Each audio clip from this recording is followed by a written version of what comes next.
বৃহস্পতিবার রাতে চোপড়ার বিজেপি প্রার্থীর গাড়িতে হামলা, গাড়ি ভাঙচুর। হামলা চালানোর অভিযোগ তৃণমূল আশ্রিত দুষ্কৃতীদের বিরুদ্ধে। এই ঘটনায় এলাকায় চাপা উত্তেজনা ছড়িয়ে পড়ে। জানা গিয়েছে, বৃহস্পতিবার রাতে চোপড়া বিধানসভার বিজেপি প্রার্থী শঙ্কর অধিকারী প্রচার সেরে এক অসুস্থ বিজেপি কর্মীকে দেখে ফেরার পথে চোপড়ার মাঝিয়ালি গ্রাম পঞ্চায়েতের সইগছ এলাকায় বিজেপি প্রার্থীর গাড়ি আটকে প্রায় ৫০-৬০ জন মিলে হামলা চালায় বলে অভিযোগ এবং গাড়িও ভাঙচুর করে। এই ঘটনায় ২ বিজেপির কর্মী জখম হয়েছে। গোটা ঘটনা তৃণমূল নেতা গোপাল ভৌমিকের নেতৃত্বে হয়েছে বলে অভিযোগ বিজেপি প্রার্থী শঙ্কর অধিকারীর। খবর পেয়ে ঘটনাস্থলে পৌঁছায় চোপড়া থানার পুলিশ ও কেন্দ্রীয় বাহিনী। ঘটনার বিষয় নিয়ে প্রশাসনের কাছে অভিযোগ করা হবে।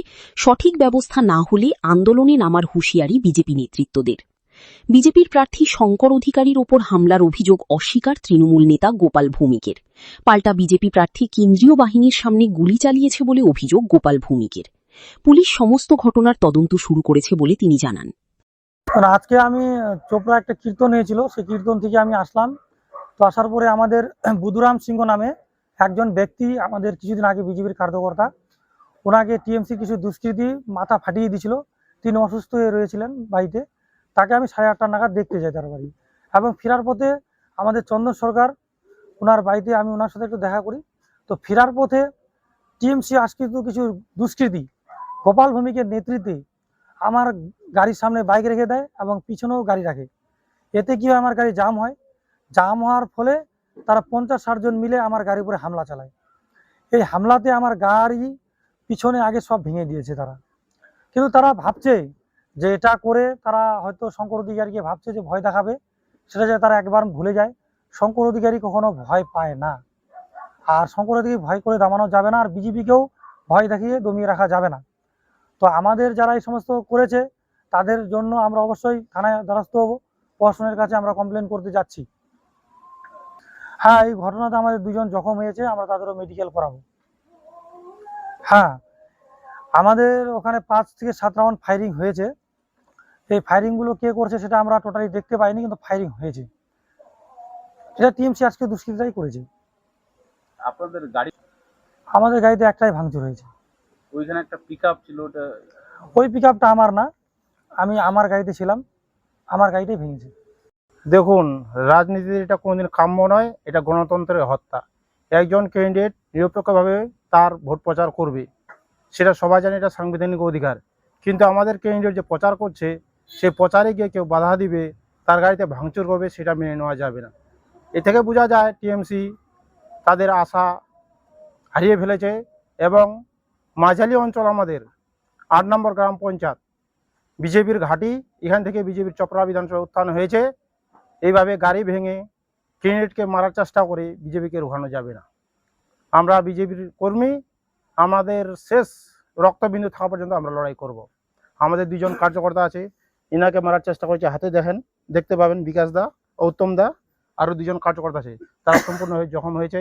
আমাদের ক্যান্ডিডেটকে মারার চেষ্টা করা হয়েছে, ড্রাইভার ছিল তাকে মারার চেষ্টা করা হয়েছে। এইটা মেনে নেওয়া যাবে না। আমরা প্রশাসনের দ্বারস্থ হব, এবং গতকাল যদি প্রশাসন কোনো ব্যবস্থা না নেয় আমরা রাস্তায় নামব।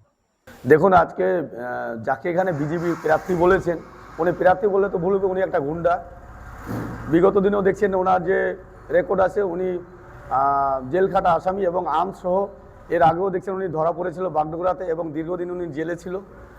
গতকাল আমাদের নিজের পাড়াতে আমাদের তৃণমূল কর্মীর বাড়ির সামনে আজকে 5-6 জন তৃণমূল কর্মী, ওরা নিজের বাড়ির সামনে দাঁড়িয়ে কথা বলছিল।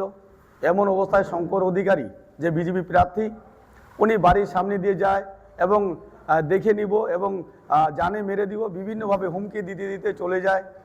একটু আগে গিয়ে ওখানে বিজেপির ওদের নেতা চন্দন সরকারের বাড়ি, সেইখান থেকে প্রায় 10 মিনিট পরে আবার কিছু 15-20 জন দুষ্কৃতী বিজেপির যারা, এবং সাথে ক্যান্ডিডেটের নিজের গাড়ি এবং একটা পিকআপ ভ্যান নিয়ে আসে।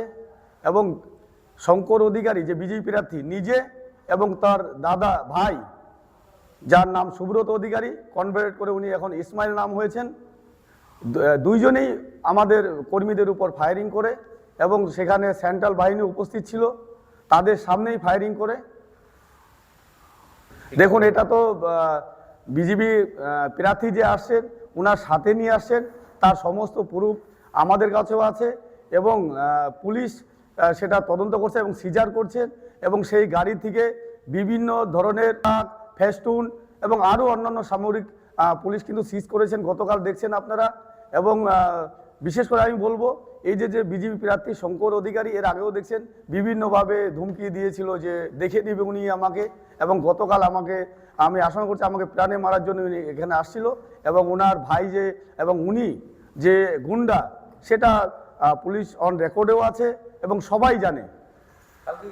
গুলি চলেছে 3 থেকে 4 রাউন্ড গুলি চলেছে এবং গুলির যে খোল সেটাও পুলিশ উদ্ধার করে নিয়ে গেছে। গুলি শঙ্কর অধিকারী নিজে চালিয়েছে এবং তার ভাই সুব্রত অধিকারী কনভেন্ট হচ্ছে ইসমাইল উনিও চালিয়েছে।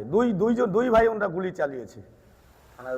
হ্যাঁ, অভিযোগ আমরা কালকে রাত্রেই থানায় অভিযোগ করেছি এবং ওখানে সেন্ট্রাল বাহিনী ওনাদের সামনেই আজকে গুলিটা চলছে।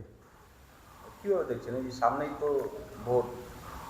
দেখুন ওদের তো পায়ের তলায় মাটি নেই। আমি বলছি যে এখানে বিরোধী শূন্য আমরা বারবারই বলছি, বিশেষ করে আমাদের মাঝিয়ালি অঞ্চলে বিজেপির কোনো ভোট নেই।